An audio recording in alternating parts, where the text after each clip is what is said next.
Hello guys, I'm Andrei, a certified translator and a real estate concierge. I'm in the Minsk old town at 6 a.m. on Saturday. Basically, as people are struggling through their Friday night around here, I hope there won't be any strange noises from the left and right. Here's the recent update about how things are over here in this part of the world and in this part of the hemisphere, so to speak. This is Minsk, Belarus, and this is the quick review of the headlines from the last 10 days of what's happened here and around. Thank you very much for staying with the channel. Thank you for your support, guys, and specific thanks to the Patreon guys who are staying with me. Your help is really crucial to keep the whole thing going. One of my clients yesterday bitterly disappointed me. It seems like travel is not in my cards for the next, let's say, couple of years. It seems like in the West they have cooked up another variation of COVID.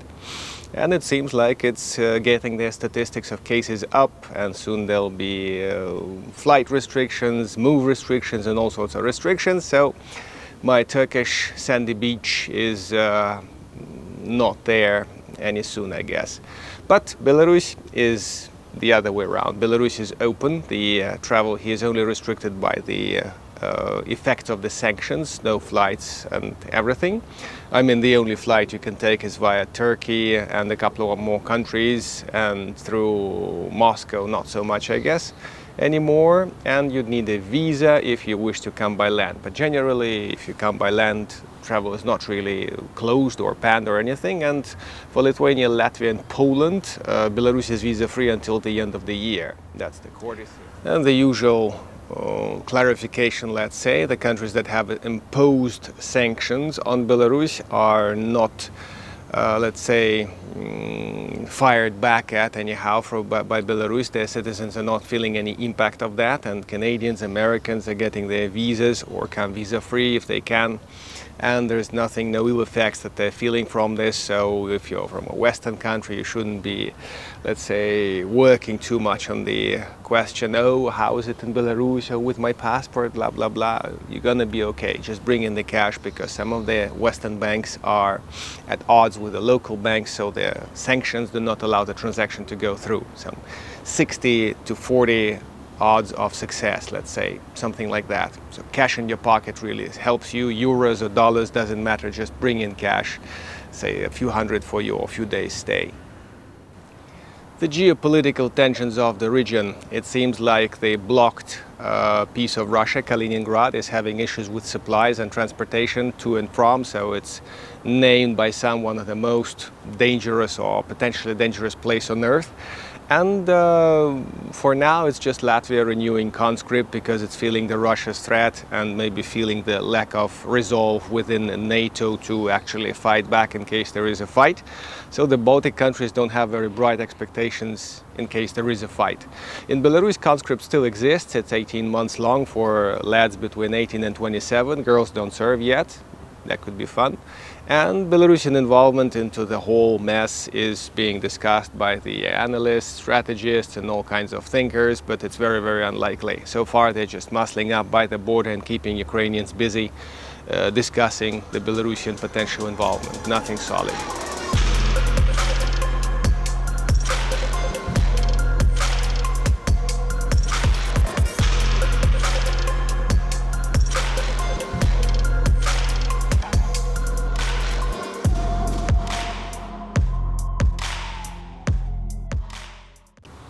And you may have heard there's a regiment of Belarusian, let's say, runaways, let's call them this way, oppositional guys who are fighting against Russia in Ukraine. By local laws, they're all mercenaries, and they are subject to criminal persecution as far as I understand the subject.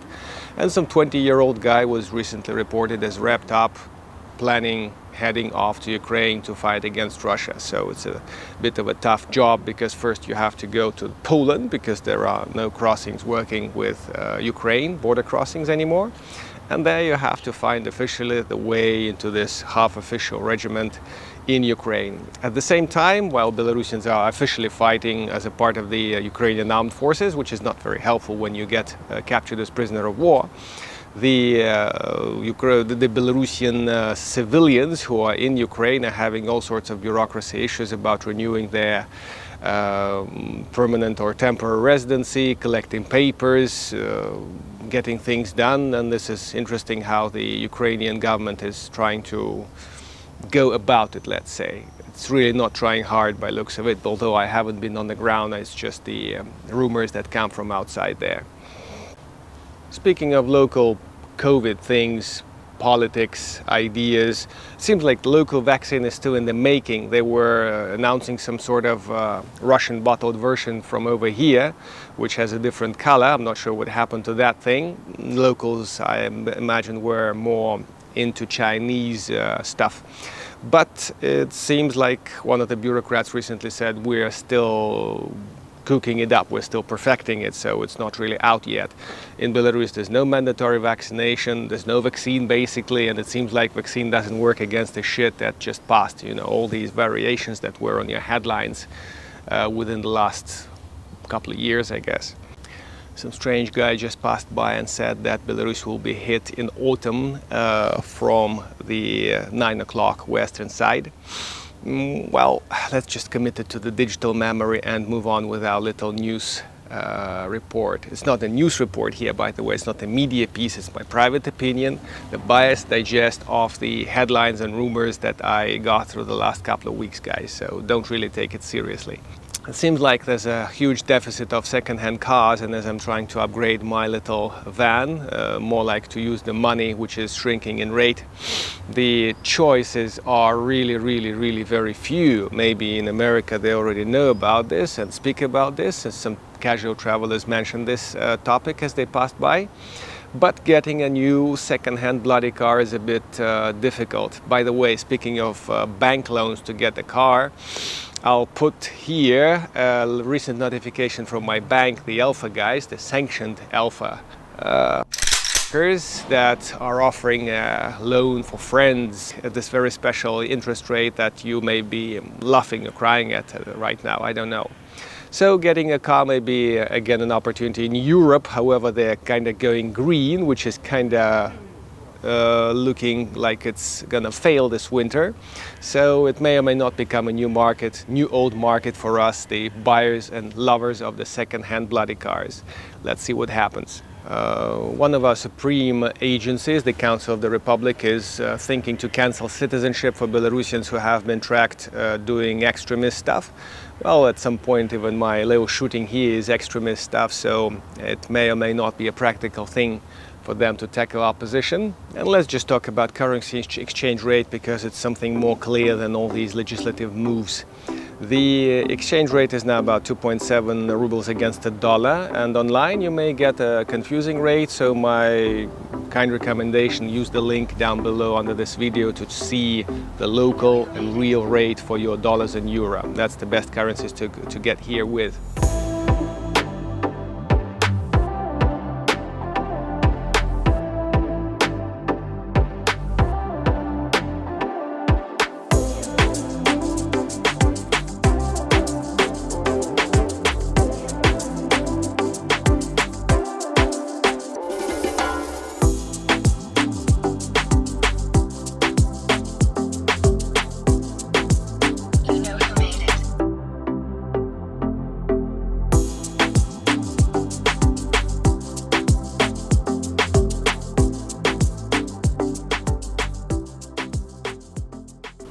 As businesses are massively running away from our friends, the Russians, some of them go away from both countries at a time, Belarus and Russia, like BASF and other guys, who may have issues with their gas supplies in the near future, by the way.